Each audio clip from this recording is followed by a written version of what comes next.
ನೇರವಾಗಿ ಅವ್ರನ್ನ ಮಾತಾಡಿಸ್ತಾ ಹೋಗ್ತೀವಿ ಸರ್. ಈಗ ಜಾತಿ ಜನಗಣತಿಯ ವಿಚಾರ ಸಾಕಷ್ಟು ಚರ್ಚೆ ಆಗಿತ್ತು. ನಿಮ್ಮ ಸರ್ಕಾರ ಆ ಒಂದು ಗಣತಿಯನ್ನು ಜಾರಿ ಮಾಡ್ತೀವಿ ಅಂತ ಹೊರಟಿತ್ತು. ಆದರೆ ಒಂದಷ್ಟು ಬದಲಾದ ಸನ್ನಿವೇಶದಲ್ಲಿ ಈಗ ಮರುಗಣತಿ ಮಾಡ್ತೀವಿ ಅಂತ ಹೇಳಿ ನಿಮ್ಮ ಅಭಿಪ್ರಾಯ ಸರ್? ಮರುಗಣತಿಗೆ ಈಗಾಗಲೇ ತೀರ್ಮಾನ ಆಗೋಗಿದೆ.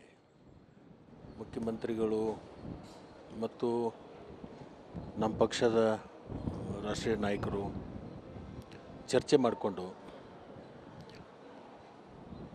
ಎಲ್ಲಿ ಲೋಪ ಆಗಿದೆ ಅದರ ಲೋಪನ ಸರಿ ಮಾಡ್ತಕ್ಕಂಥ ಕೆಲಸಕ್ಕೆ ಇವತ್ತು ಚಿಂತನೆ ಮಾಡಿಕೊಂಡು ಮರು ಜಾತಿ ಗಣತಿಯನ್ನು ಮಾಡ್ತೀವಿ ಅಂತಕ್ಕಂಥದ್ದು ಮುಖ್ಯಮಂತ್ರಿಗಳು ಹೇಳಿರ್ತಕ್ಕಂಥದ್ದು.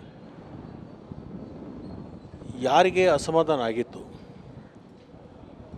ವ್ಯತ್ಯಾಸ ಆಗಿದೆ ನಮ್ಮ ಸಮಾಜಕ್ಕೆ, ಅದು ನಮ್ಮಲ್ಲಿ ಆ ಸಂಖ್ಯೆ ಅಷ್ಟಿತ್ತು ಈಗ ಇಷ್ಟಾಗಿದೆ ಕಡಿಮೆ ಆಗಿದೆ ಅಂತಕ್ಕಂಥದ್ದು ಅಸಮಾಧಾನ ಏನು ಆಗಿತ್ತಲ್ಲ ಕೆಲವೊಂದು ಸಮಾಜದಲ್ಲಿ, ಆ ಸಮಾಧಾನವನ್ನು ಸರಿ ಮಾಡ್ತಕ್ಕಂಥ ಕೆಲಸಕ್ಕೆ ಮಾಡಿರ್ತಕ್ಕಂಥದ್ದು ಒಂದು ಸೂಕ್ತವಾದ ಕ್ರಮ ಅಂತೇಳಿ ನಾನು ಭಾವಿಸ್ತೇನೆ. ಸರ್, ಈಗ ಮರುಗಣತಿ ಮಾಡೋದು ಒಂದು ಕಡೆ ಆದರೆ ಈಗ BJP ಏನು ಟೀಕೆ ಮಾಡ್ತಾ ಇದೆ ಅಂದರೆ ಈಗ ಅದಕ್ಕೆ ಹಿಂದೆ ಮಾಡಿದಂಥ ಸಮೀಕ್ಷೆಗೆ ಅದಕ್ಕೆ ಖರ್ಚಾದ ಹಣಕ್ಕೆ ಯಾರು ಲೆಕ್ಕ ಕೊಡೋರು, ಅದರದ್ದೇನು ವೆಚ್ಚದ ಬಗ್ಗೆ ಏನು ಅಂತ ಕೇಳ್ತಾರೆ, ಪ್ರಶ್ನೆ ಮಾಡ್ತಾ ಇದ್ದಾರೆ. ಇವ್ರು ಯಾವುದೋ ಅಂತ ಇಂದಿನ ದಿನಮಾನಗಳಲ್ಲಿ ಇವ್ರು ಮಾಡಿರ್ತಕ್ಕಂಥದ್ದು ಉದಾಹರಣೆಗಳಿಲ್ವ ಅಂಥವು? ಅವತ್ತು ಮಾಡಿರ್ತಕ್ಕಂಥದ್ದು ಸ್ವಲ್ಪ ಮಟ್ಟಿಗೆ ಅದು ಸರಿ ಮಾಡಬೇಕು ಅಂತಕ್ಕಂಥದ್ದು ಇವತ್ತು ಮರು ಮಾಡ್ತಾ ಇದ್ದಾರೆ. ಅಂದರೆ ಎಲ್ಲಿ ಲೋಪ ಆಗಿದೆ ಆ ಲೋಪನ ಸರಿ ಮಾಡ್ತಕ್ಕಂಥದ್ದು ಇದೆ.